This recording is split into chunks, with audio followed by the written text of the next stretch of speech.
hasil Sanggar Titian Berantai Uniska Kalimantan Selatan. Ada sebuah misteri yang harus dibongkar di balik semuanya. Sebuah sinyal yang menjangkau hingga menembus otak kepala. Lingkungan kita sudahlah rusak. Hutan, udara, air dan sumber daya alam yang kian ternodai. Namun ada sebuah pancaran yang ikut merusak pada sisi lain. Ya, benda ini melahirkan serapan yang bervariasi dan abstrak, penyimpangan, doktrinisasi, pembodohan, merubah kultur budaya, menimbulkan pahara pertikaian yang sudah dikendalikan. Sanggar Bahana Antasari, Black Box, karya Muhammad Ramadhani AB, selamat menjadi saksi.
Untung saja belum sempat menimbulkan korsleting dan mengeluarkan api.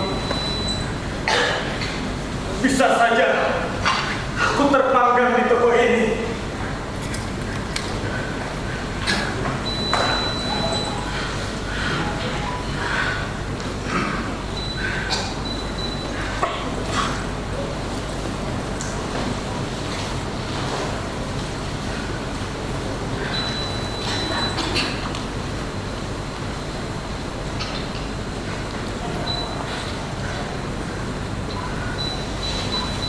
Untuk kedua kalinya aku teledor dengan bekerja.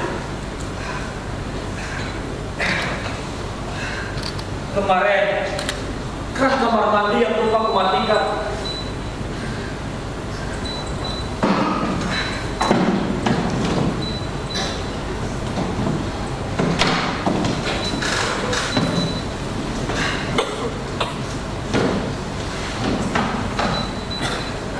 Akhirnya semua air tumpah ruah di ruang belakang.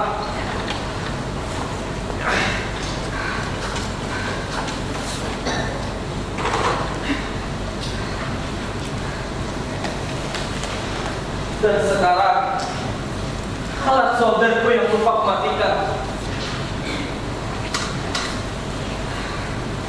Kosong kan?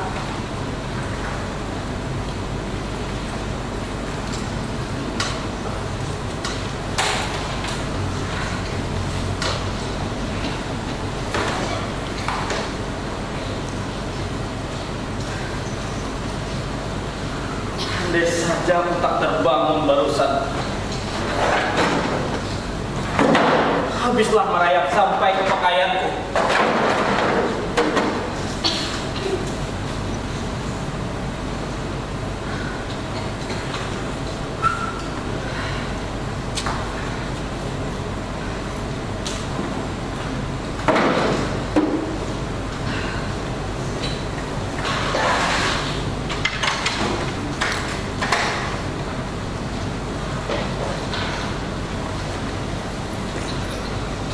Ya, solder satu-satunya itu terpanggang. Bisa lagi aku melanjutkan pekerjaanku.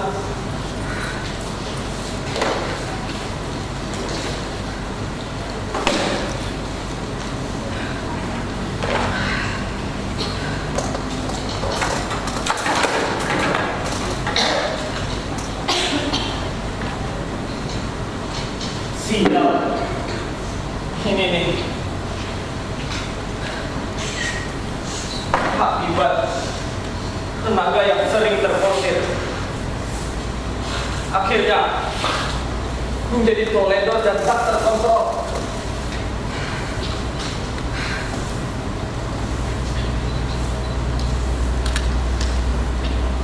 Sudahlah, itu semua kan manusiawi.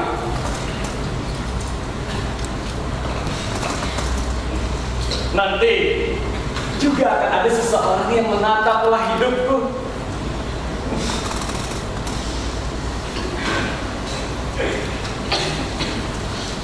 Astaga, lagi-lagi aku terlalu jauh menghayal.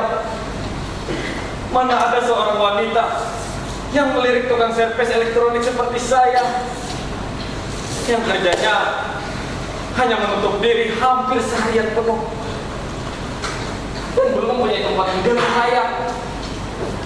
Apa mau dia tidur bersama barang-barang misalkan seperti ini? Jaina, si Muna.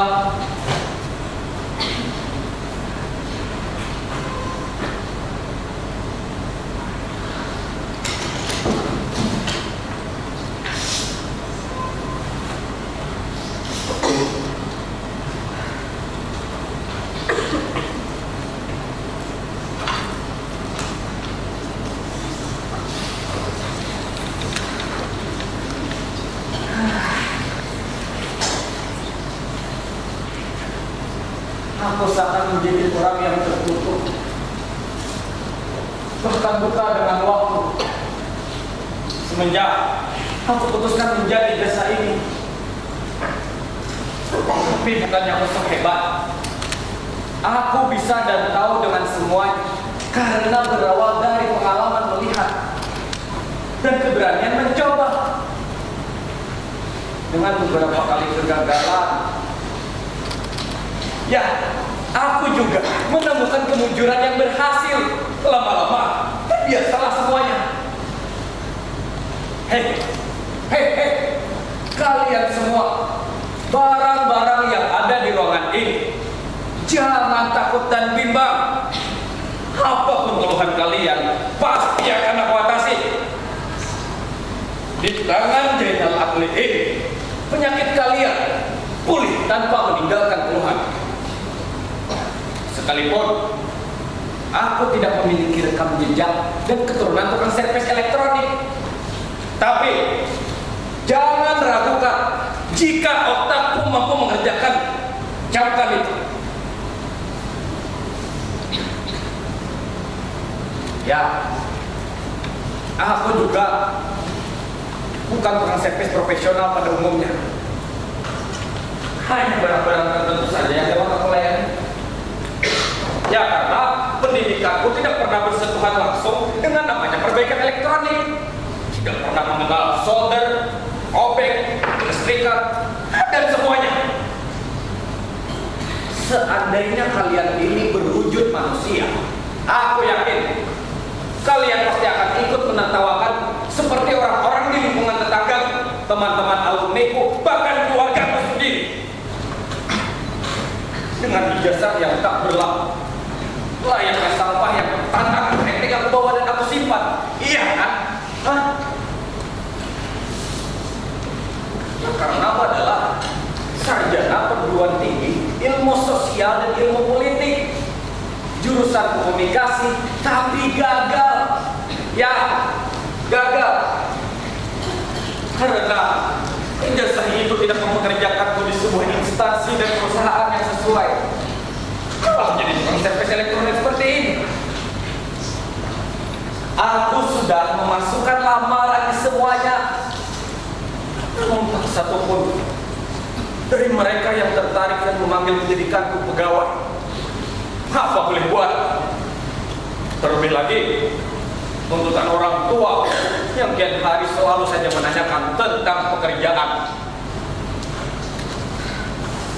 Ya karena hari kala itu hanya makan, tidur di rumah. Aku tidak enak dengan mereka. Bahkan malu pada adik perempuanku. Ini duduk kelas 3 SMP di Banjarmasin. Akan menjadi kakak yang tidak bisa jadi panutan. Hei, kenapa kau jadi ngelantur sendirian? Sudahlah. Untuk apa aku mengungkapkan bagaimana keadaan dan hubunganku dengan keluarga pula? Biarkan waktu yang akan menyelesaikannya kelak. Daripada bicara dengan jelas.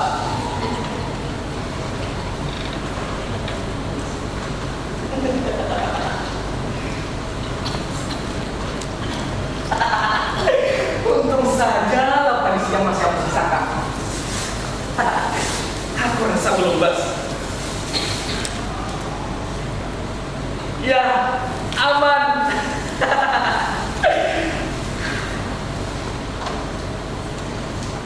Layak untuk dikonsumsi.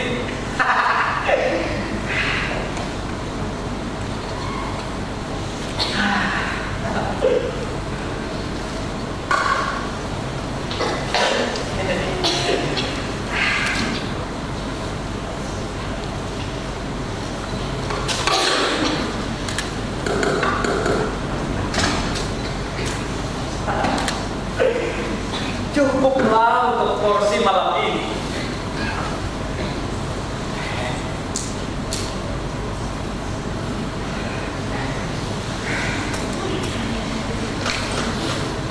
Selamat makan malam.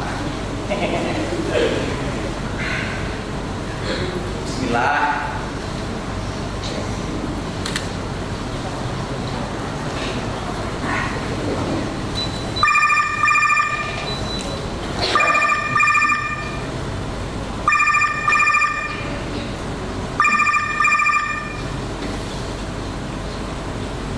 Ya, halo. Iya benar, servis China. Dengan saya sendiri ada apa ya? Ya. Iya. Oh, televisi ibu masih sedikit lagi bu. Nanti segera saya selesaikan. Ya. Iya. Oke, selamat malam. Gak makanku saja.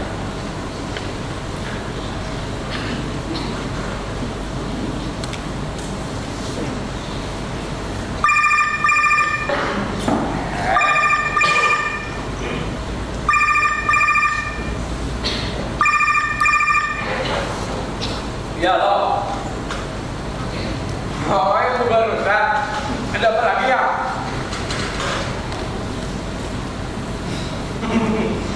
Mungkin 2 hari lagi selesai, Bu. Ya, 2 hari. Sudah apa, Bu? Maafkan saya, Bu. Sudah membuat ketinggalan sinetron favorit Ibu. Iya. Oke, selamat malam juga.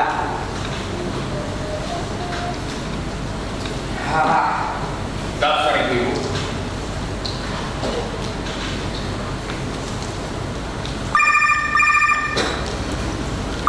Ya Tuhan Ibu.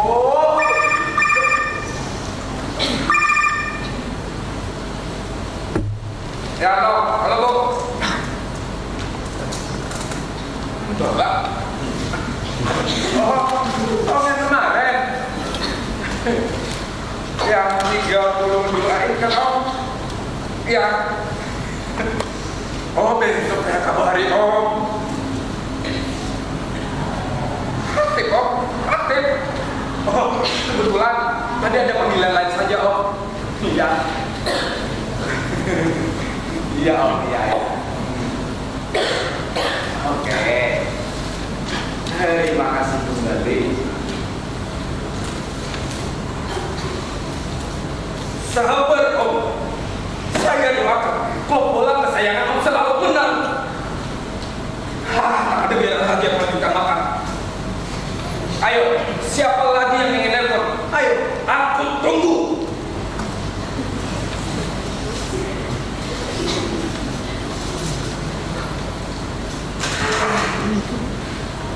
Dia mau makan malah berdiri.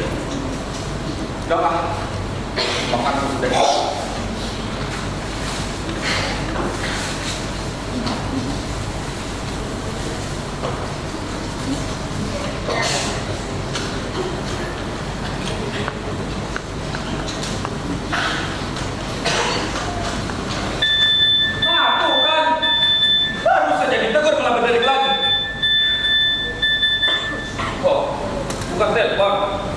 Hanya pesan masuk saja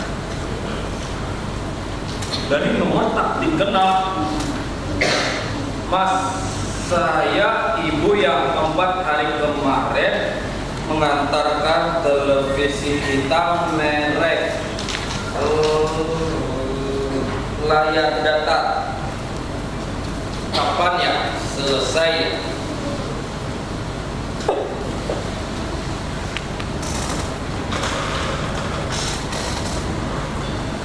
Oh lama sekali. Maaf Mas, anak saya nangis terus ingin nonton kartun dan malas-malasan makan. Terima kasih. Heran, televisi sudah menjadi cokokan dan kebutuhan mereka-mereka, bukannya menjadi tontonan, melainkan tontonan kehausan yang merugikan jika terlewatkan. Akan sebagai pejinak tingkah laku anak. Zaman macam apa ini? Tak bisa dengan cara lain membujuk hati kalian dengan semangat makan. Jadi kebiasaan tahu. Tidak kreatif. Siapa yang menjamin daya tangkap anak terhadap tontonannya selalu positif? Bisa saja menjadi liar dalam pikiran hingga tak bisa lagi dibendung, timbullah hasrat dalam tingkahnya. Ini juga yang dalam belahan tidur di rumah. Setiap hari lupa dengan waktu ketika berhadapan dengan televisi. Malah di tayangan film artis idola menjadi setengah gila. Kadang senyum sendiri, terharu, bahkan ikut menangis hanya untuk merasakan apa yang dirasakan idolanya itu. Gara-gara itu pula aku memutuskan untuk hengkang dari rumahku di Banjarmasin ke Surabaya ini. Padahal saat itu niatku baik, Di saat dia mulai membawa, aku ambil remote televisi dari tangannya dan mematikan. Adikku langsung marah dan mulai berkata kasar yang meninggi. Dia tak menghiraukan aku sebagai kakaknya. Dan lebih tak habis pikir, abahku malah memarahiku dan membela adikku. Ya, aku mengalah. Tapi yang membuat aku tidak tahan, abahku mengucapkan sesuatu. Daripada mengganggu adikmu, mending kau pikirkan saja nasib pengangguranmu itu, Nal. Aku terdiam. Dan mulai saat itulah aku memutuskan untuk hidup sendirian di kota pahlawan ini. Apakah salah? Apakah salah jika seorang kakak itu tadi untuk menguruskan adiknya? Semata-mata tidak mengarah pada hal negatif. Ya walaupun saat itu nasibku berstatus pengangguran, tapi aku tahu dampak dan pengaruh dari tayangan pada seseorang. Terlebih lagi gejala negatif yang mulai mengarah. Ya karena pendidikanku mempelajari hal itu. Untuk apa aku terangkan? Ya Tuhan, kenapa aku menjadi seserius ini? Padahal aku tidak melarang orang untuk menonton televisi, mau siaran atau channel yang mereka sukai. Aku hanya bingung dan sedikit kesal jika setiap orang mempertanyakan televisinya yang aku servis. Selalu saja mendesakku dengan alasan inilah, itulah, sudah mempengaruhi otak dan keinginan mereka. Bahkan wajib diperbaiki secepat. Siaran itu namanya sudah ketergantungan.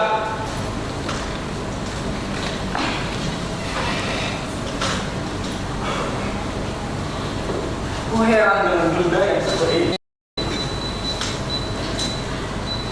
Semenjak kehadirannya sudah menjadi pengaruh besar dari segala aspek, baik positif maupun negatif. Televisi perpaduan dari dua suku kata, tele dan visio. Tele dari bahasa Yunani yang artinya jauh, visio dari bahasa Latin yang artinya penglihatan. Jika diartikan secara kesatuan, adalah alat komunikasi jarak jauh.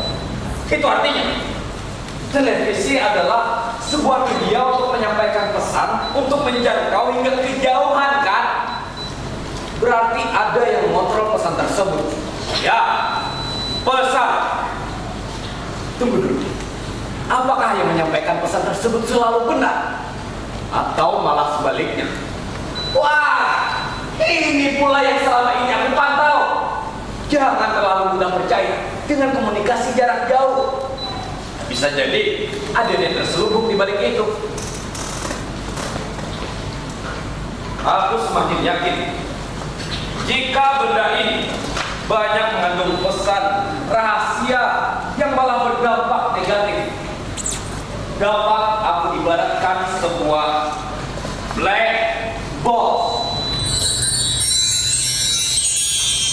Layaknya perangkat pesawat terbang yang merekam sebuah kejadian yang sifatnya rahasia. Dan ini adalah kotak hitam berbentuk pesawat televisi, banyak mengandung pesan rahasia yang tersirat di dalamnya.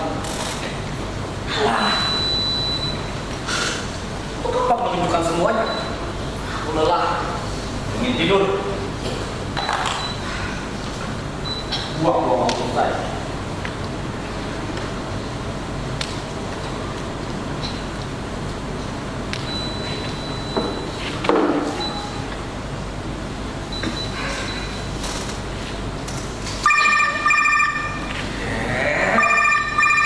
Siapa yang menelpon malam begini, kan? Sudah malam, telepon terus aja menet.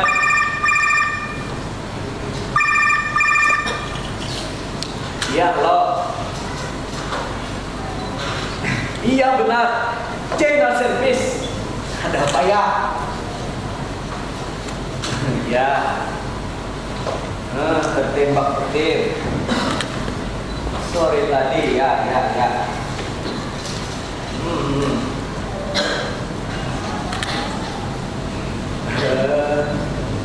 Tidak bisa malam ini, Pak. Dan sekarang pekerjaan saya juga menumpuk. Coba bawa waktu lain saja, Pak. Ya.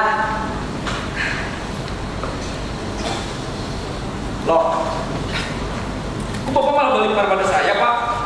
Iya, saya paham. Saya malam ini live. Tapi kan, Pak, aneh, malah dimatikan. Memaksa minta diperbaiki sekarang. Jadi emosi gara-gara ini melihat langsung artis biduannya di acara kontes dangdut. Kerasukan ini orang.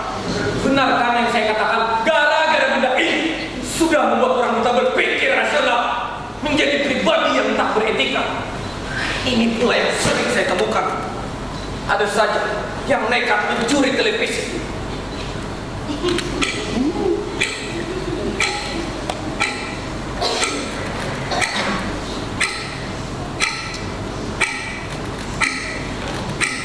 Hanya untuk menyaksikan pegelaran pesta bola.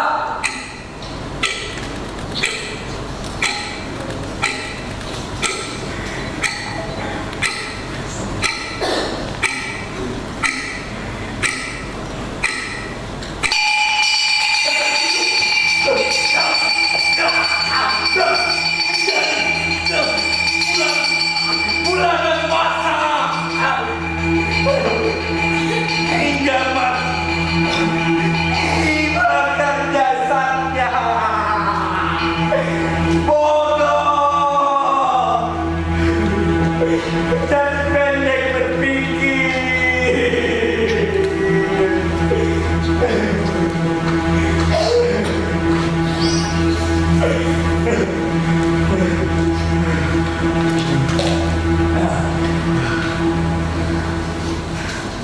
Baiklah, aku akan menunjukkan sebuah rahasia dan fenomena dari kota hitam ini.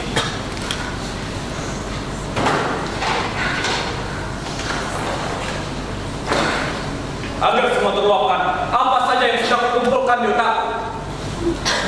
Sebuah kotak hitam yang menjadi kebutuhan wajib dimiliki masyarakat sekarang.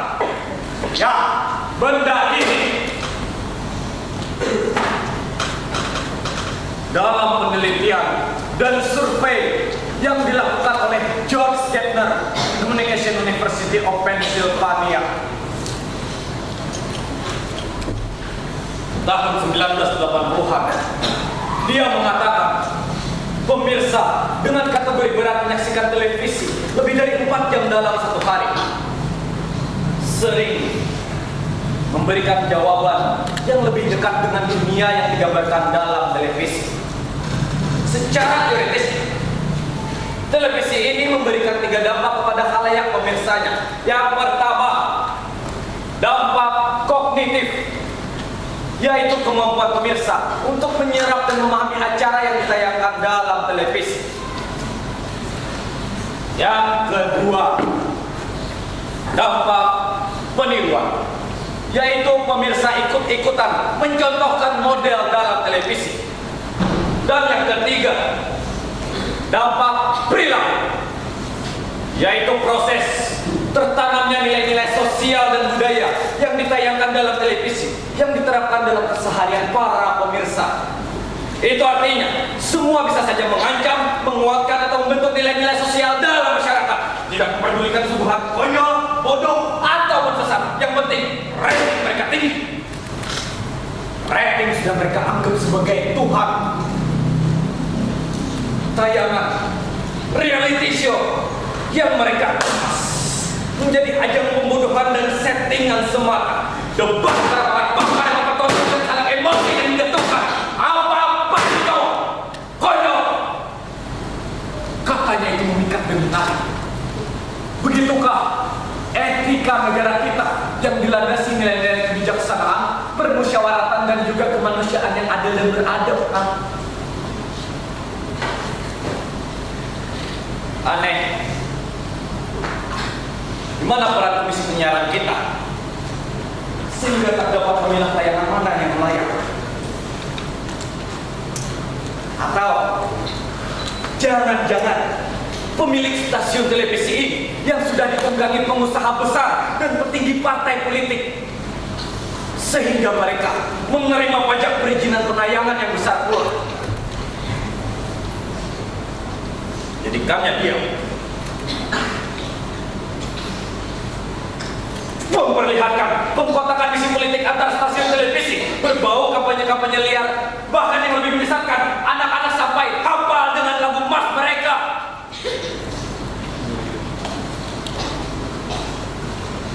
Do do do.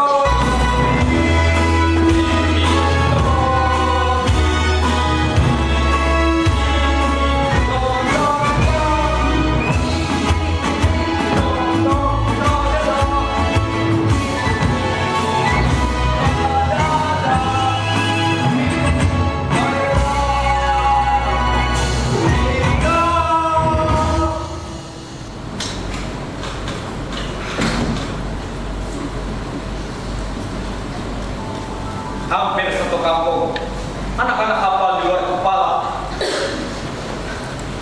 Aku yang datar belakang pengetahuan sudah melekat di otak anak kecil, menggeser budaya dan karakter mereka.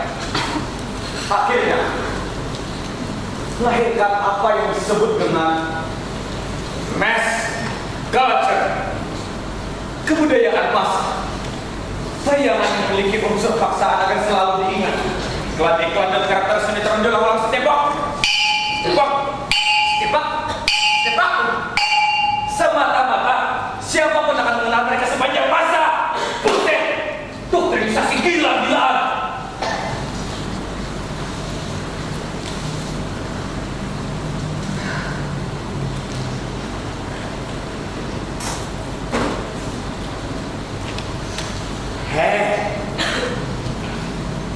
Gambar yang kau timbulkan bisa jadi tiruan bagi mereka yang menyaksikan.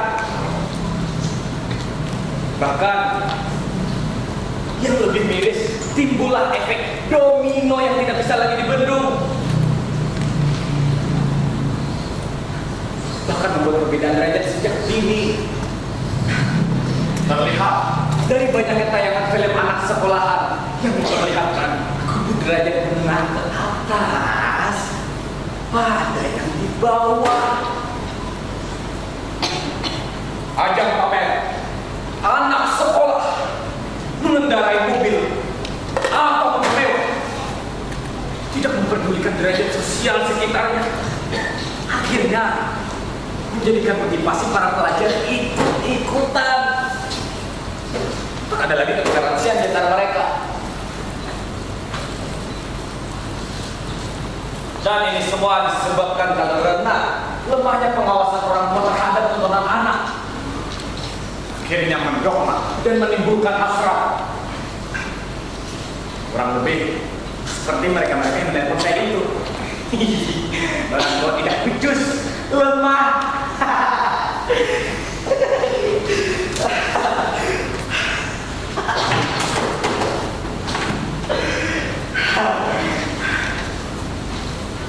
Astaga, makan mulutku yang menghina dan menggibah mereka. Sungguh hanya keceplosan. Tapi kan yang saya utarakan itu realita. Lagi pula tidak membukti konsumsi publik. Penilaianku selama ini berarti aku tidak menggibah siapapun. Bukankah yang lebih parah siaran infotainment yang menjurus ke arah gibah sebenarnya? Membicarakan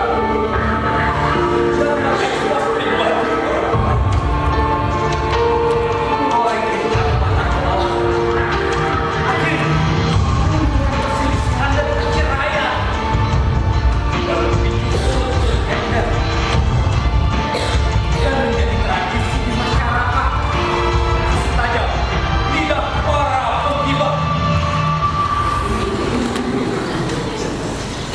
Itu saja pemirsa di masyarakat ini merusak akhlak dan menyerang kultur budaya kita.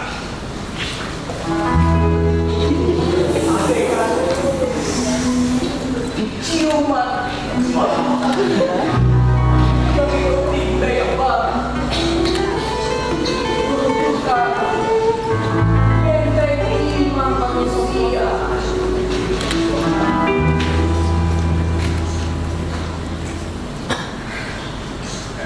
Ada yang berpikir jika sinetron bernuansa adab akan menjadikan seseorang berubah.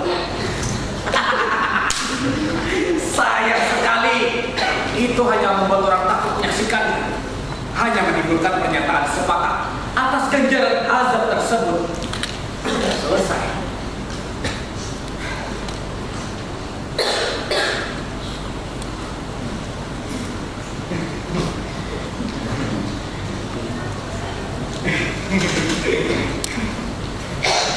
Maafkan aku jika aku terkesan menyudutkan kalian. Pasti kalian berpikir jika semua siaran yang ditayangkan itu semuanya salah, begitu kan? Aku jawab tidak, justru malah banyak yang berfaedah. Tapi lebih banyak lagi siaran yang menutupi semuanya. Sudah kukatakan, rating yang mengalahkan mereka. Akhirnya, tenggelamlah tayangan yang positif. Termasuk kartun anak yang jam tayangnya lebih batas. Pagi, siang, bahkan malam hari. Itu pun banyak sekali yang tidak mendidik. Kartun perkelahian antara tikus dan kucing. Bukan efek peniruan. Mengajarkan pada anak perilaku jahil, kasar, dan jiwa mendendam. Kemudian kartun lain.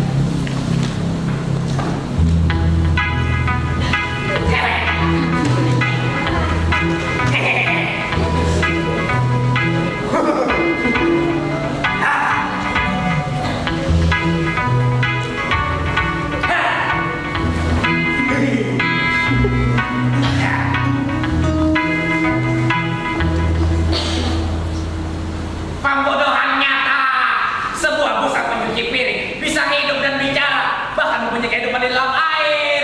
Waduh. Dan ada lagi.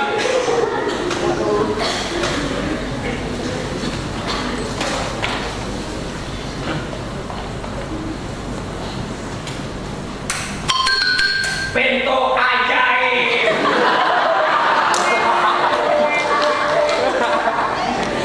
Robot kucing yang diumpamakan bagaikan Tuhan, mempunyai benda apa saja yang dapat mengabulkan kehendak yang diinginkan. Kurang ajar, sejak dini mereka sudah dipengaruhi dengan menyusup ke dalam tayangan film kartun anak, membentuk tunas pelonco, pembuli, berenggut kemerdekaan seseorang. Aku rasa sudah cukup. Aku puas mengutarakan apa saja yang mengendap di otak dengan benda yang satu ini. Biarkan dunia menjadi rusak dan hancur secara perlahan, dan orang-orang kafir puas menggerogoti otak-otak manusia. Aku lega, aku ingin istirahat.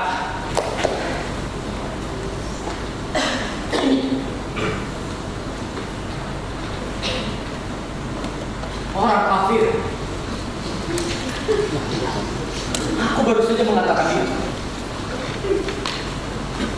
Bisa jadi ini adalah akar dari semuanya, sehingga keberadaan televisi semakin digandrungi. Ya, kafir. Yang saya tahu, kafir adalah untuk dan menolak kebenaran, atau mengetahui kesalahan tapi tetap dijalankannya. Hei, berarti orang kafir itu tahu bahwa itu salah tapi tetap dia lakukan, karena orang kafir menolak atas semua yang benar. Sangatlah masuk akal jika orang kafir melakukan berbagai cara untuk menutupi kebenaran, menyesatkan rantai yang hingga menjadi pengikut mereka, dimanjakan dengan bintang-bintang besar di layar televisi. Akhirnya menjadi terpesona dan lahirlah para manusia fanatik. Ya, fans dalam sebutan lain. Terkadang sangat berlebihan jika memuja-muji idola mereka. Pernah menyaksikan seorang perempuan berdiri di atas pagar pembatas dalam sebuah konser.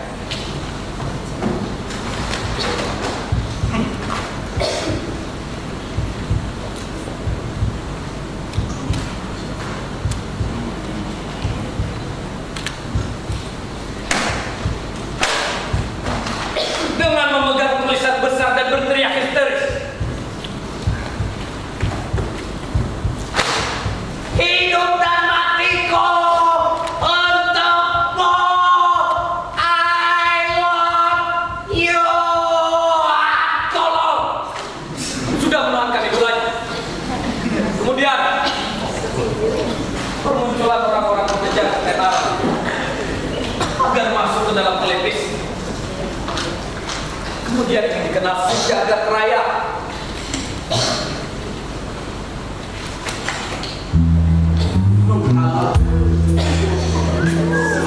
Segala cara, sekalipun tubuh dan harga diri mereka dikorbankan. Pengakuan publik sebagai selebritis.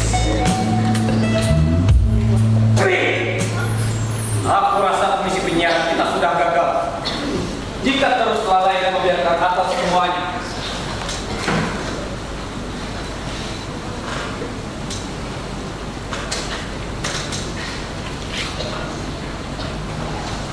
Inilah yang mendasari kenapa aku jadi malas memperbaiki televisi kalian. Ketika aku mau, cukup beberapa menit saja aku bisa memperbaikinya. Tapi maaf, ini aku lakukan karena semata-mata rasa ketakutan terhadap kalian dan hati kalian. Agar tidak terjerumus pada hal negatif. Seharusnya aku sebagai sarjanawan di jurusan ini yang bertugas memahamkan kalian. Tapi apalah daya yang terpandang oleh kalian, aku hanya lakukan servis amatiran. Kadang aku juga takut ketika banyaknya melihat berita hoax yang membuat kerisauan di masyarakat. Itu juga berita kriminal yang mempertontonkan kekerasan dan anak-anak menyaksikan. Ini adalah kekerasan media, ya, media violence.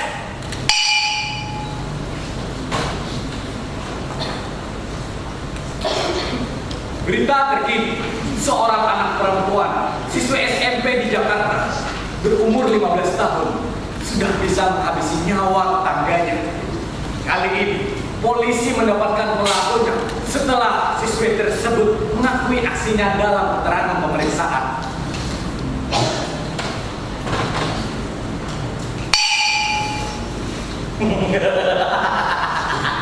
Maret tahun 2020.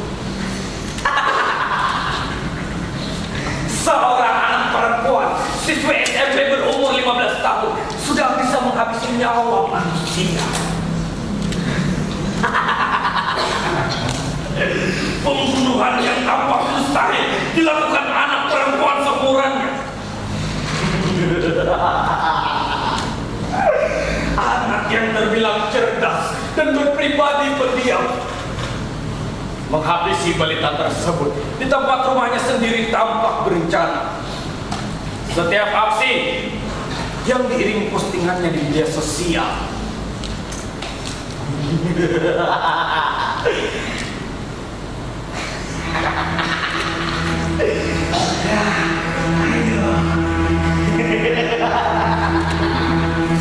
Dikirimnya balita tersebut ke sebuah kamar mandi.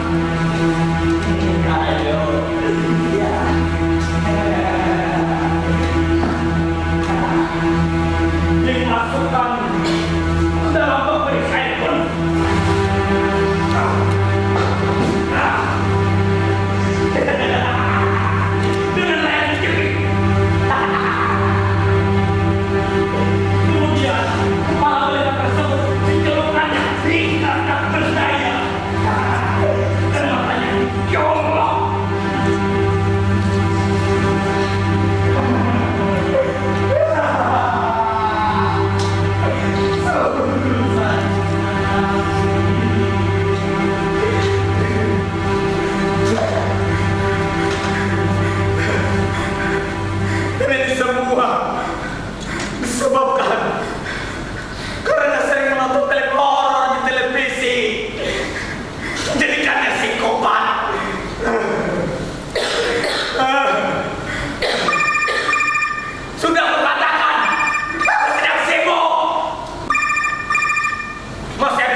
juga yang membuat aku resah dan heran. Kasus yang terjadi di bulan Juli tahun 2022 di sebuah rumah dinas atasan, ya, Komplek Duren 3 Jakarta Selatan. Seorang ajudan pribadi atau bawahannya menjadi korban pembunuhan berencana oleh atasannya sendiri. Kejadian yang sungguh keji dan sadis. Tapi aku tidak akan membahas aksi pembunuhannya. Aku hanya heran pada tayangan dan pemberitaan yang simpang siur hampir 1 tahun. Lingkungan masyarakat kita dibuat menjadi pribadi penjudge atas pembunuhan dengan persepsi liar mereka. Asal kalian tahu saja, tayangan yang tak terkontrol seperti ini akan menggiring pola pikir lingkungan masyarakat kita menjadi jiwa pendendam, sadis, yang dikasih pembunuh pula. Hukum mati saja, tembak, nyawa dibalas nyawa. Siapa yang bertanggung jawab, kan? Atau jangan-jangan ini hanya sengaja dijadikan pengalihan isu politik di negeri ini saja. Termasuk berita lokal di Kalimantan daerahku sendiri. Suku Dayak dibuatnya saling bergesekan seakan ingin diadu domba. Antar panglima saling tuding angkat bicara akibat terprovokasi oleh kebijakan investor asing. Pembebasan lahan hutan yang ingin dijadikan EKN adalah buntut perkara tersebut. Pemberitaan pro dan kontra antar suku Dayak dibuatnya memanas. Hei, kalian harusnya memfilter berita yang seperti ini. Jangan pecahkan Kalimantan kami. Tayangan harusnya meredam konflik pada lingkungan sekitar. Biarkan kami hidup damai dengan hutan ayah kami dan sungai ibu kami. Apa yang ada sama orang begini, ha?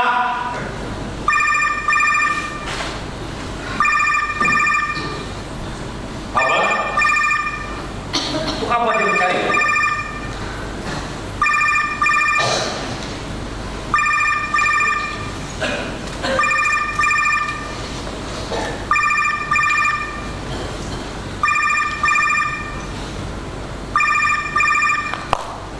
Ya Allah, untuk apa menghubungiku?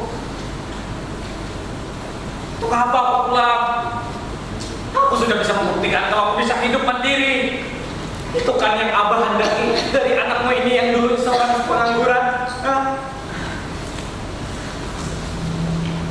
Adi, ada apa dengan Adi?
harus menjadi idolanya.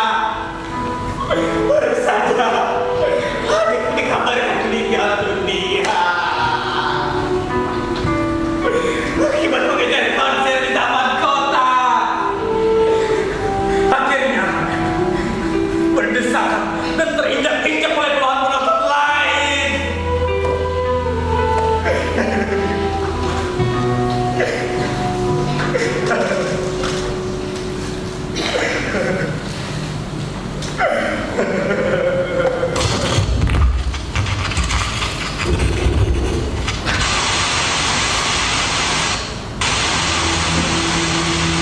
Pemirsa, 11 orang tewas termasuk 2 aparat kepolisian akibat berdesakan di sebuah konser musik. Siswi SMP yang membunuh bocah 5 tahun berinisial APA diketahui ada menghabisi APA di kediamannya di Sawah Besar, Jakarta Pusat, Kamis 5 Maret 2020. Korban dibunuh setelah dibenamkan di bak mandi, kemudian disekap dan diikat pelaku serta dimasukkan ke dalam lemari. Polisi dari Polsek dan Kurang Sari mendatangi lokasi tempat yang menemukan seorang pria dan mencuri sarung visi di Jalan Mawar Merah 2 di Bersama dengan Timur. Satreskrim Polresta Bandung menangkap 2 admin dan seorang wanita yang menjadi berita pasaran judi online di Kabupaten Bandung, Jawa Barat. Terkait kasus dugaan penghinaan Presiden Joko Widodo, Pemerintah daerah Panglima Jiran turut memberikan keterangan bahwa dirinya marah mewakili masyarakat Dayak karena IKN merupakan kebanggaan masyarakat Kalimantan sehingga tidak diterima atas perintah dan berkata pemilu. Namun komentar Panglima Jiran tentang Panglima Dayak lainnya, yaitu Panglima Dayak itu juga terlihat kesal dengan perkataan yang tidak seperti dengan masyarakat dari Kalimantan. Depresi putus cinta saat remaja perempuan nekat melakukan percobaan bunuh diri di Kalimantan Utara, Jakarta. Terus nanti hari tadi, pemirsa, kasus perundungan dan kekerasan yang menimpa sejumlah siswa SMP beberapa hari lalu di Cianjur, Jawa Barat, nyaris membuat keributan. Sejumlah siswa SMP hendak melakukan balas dendam dengan menggunakan pelaku. Sialan! Kalian ada dalam semua ini. Sialan kalian! Kalian! Kalian! Kalian! Kalian!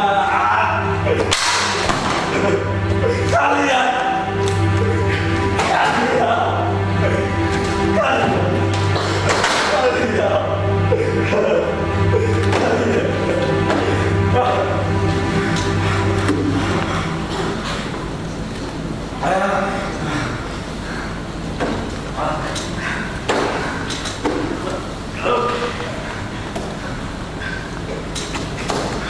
Baiklah, aku akan pulang malam ini demi adikku. Tapi sebelum aku pergi, aku akan merusak pemicu kehancuran ini menjadi rusak pula. Ya.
telepon hidupnya. Dalam temuan lain, terdapat sebuah karton bertuliskan, "Hidup matiku untukmu, I love you." Diduga korban terpicu akibat rasa sakit hati urusan asmara. Demikian berita terkini. Terima kasih. Sampai jumpa kembali.